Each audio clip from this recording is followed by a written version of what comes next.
Let's get into the analysis of the overview of William Shakespeare's most famous play. Yes, Romeo and Juliet, a play written in 1597 portraying emotions of love, revenge, and a tragic end. This clearly states about the dramaturgical skills of William Shakespeare. Romeo and Juliet is a play by the English playwright William Shakespeare. It was first published in 1597. Romeo and Juliet is one of the most famous love story of all time. It is a tragic story depicting the forbidden love shared by two young lovers from two feuding families. Along with Hamlet, the story is Shakespeare's most popular and frequently performed play. Romeo and Juliet is considered by many scholars to be an excellent example of Shakespeare's early dramaturgical skills. Now, let's start with the interesting part, the story of Romeo and Juliet. This play is set in Verona, Italy during the 14th century, where the Montagues and Capulets, two powerful families, are at war with each other. Romeo Montague, the son of Lord Montague, is a passionate, impulsive young man who is deeply in love with a woman named Rosaline at the beginning of the play. However, when he attends a ball ceremony with his friends, he catches the sight of Juliet Capulet, the daughter of Lord Capulet, and is immediately smitten by her.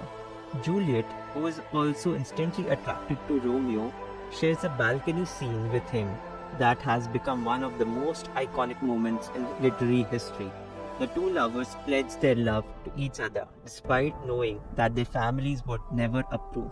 With the help of Friar Lawrence, Romeo and Juliet secretly marry, hoping that their union will finally bring an end to the feud between their families. However, before even their love story starts, there are problems coming up. Their happiness is short-lived when Romeo is banished from Verona for killing Juliet's cousin Tybalt in a duel.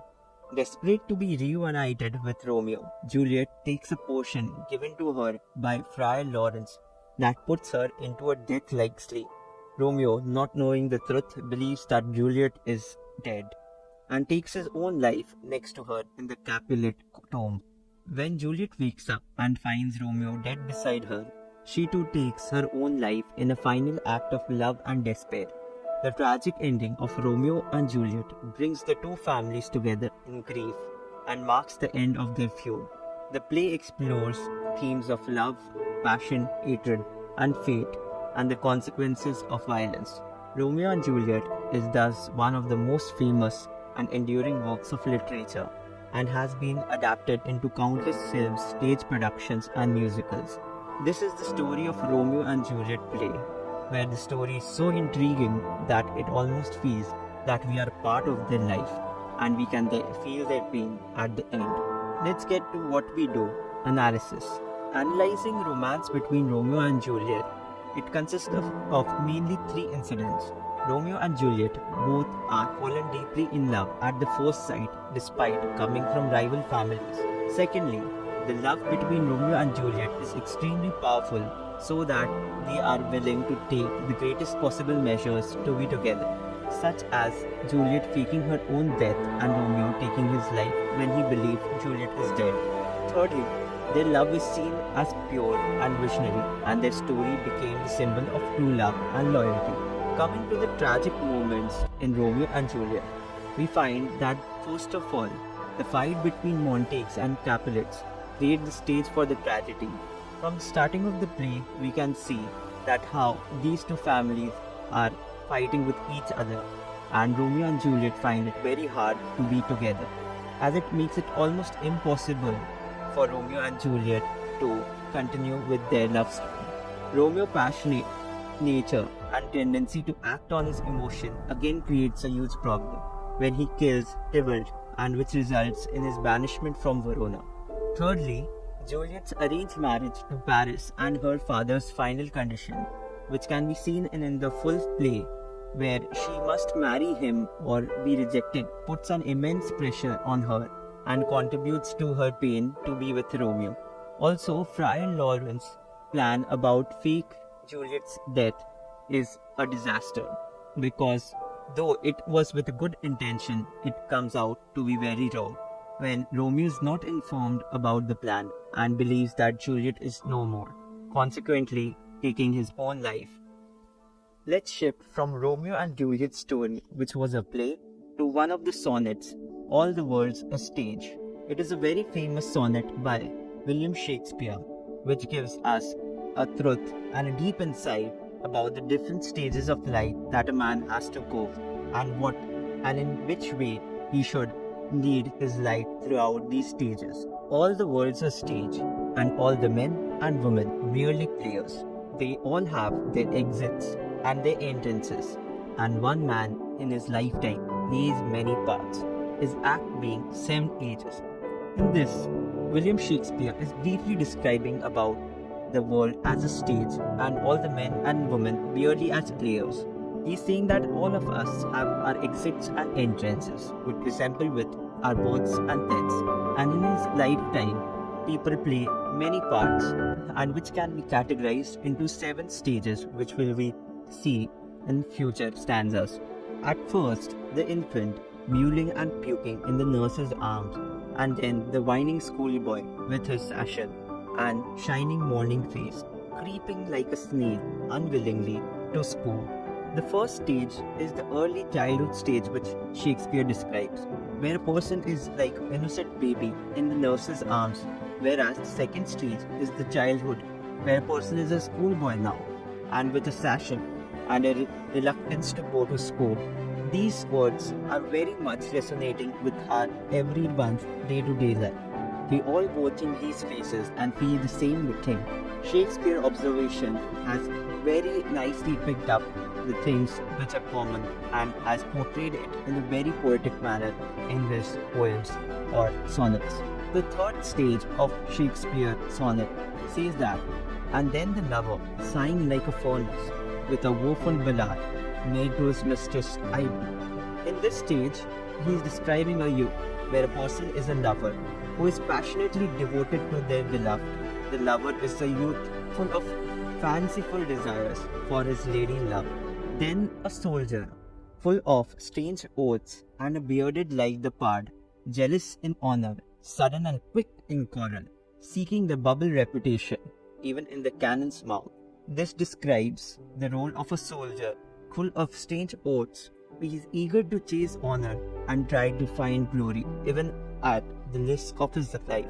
If we see, few words mentioned here have a very deep sense in Shakespeare's sonnets, like saying bubble before the reputation, saying that this is already a cocoon in which needs to be bursted, where reputation is not something that's real and needs to be valued over one's life. He very sarcastically places these words in his sonnets, telling people to go in the right direction and tormenting the dark realities of life. And then the justice in a fair round body with a good tapen neck, with eyes severe and beard of formal cut, full of wise saws and modern instances, and so he plays his part. Although a mature person, he is entirely filled up with energy and temper of wit in this stage. Now, this fifth stage is maturity, where a person becomes a wise judge or a leader who deals with the help of justice and wisdom instead of the youthful anger and desire. The sixth stage shifts into the lean and slippered pantaloon, with spectacles on his nose and pouch on his side. His youthful pose we all have saved a world too wide for his shrunk shank and his big manly voice, turning again towards childish treble pipes and the whistles in his sound. In the sixth stage, we see that Shakespeare describes a man who shifts into this stage or a thin old man. He has glasses on his nose and a bag on his side. The trousers of his youth are far too wide from his emaciated legs. His big manly voice turns into a high baby pitch voice. His sounds like pipes and whistles. Last scene of all, that ends the strange event for Shakespeare. His second childishness and mere oblivion. Sans teeth, sans eyes, sans taste, sans everything. That is the last stage where the old age has arrived, where we can clearly see the childishness of main voice, which is an indication of the next approaching phase. That's the reset of life.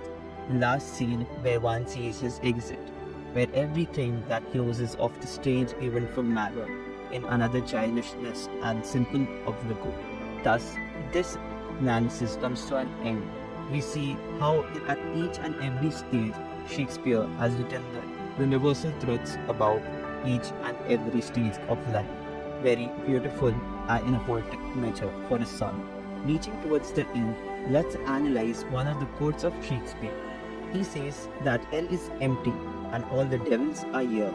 In this, he very slightly inputs us with the idea that we should all focus on our current actions and their consequences instead of thinking a place where we would go to afterlife and their consequences.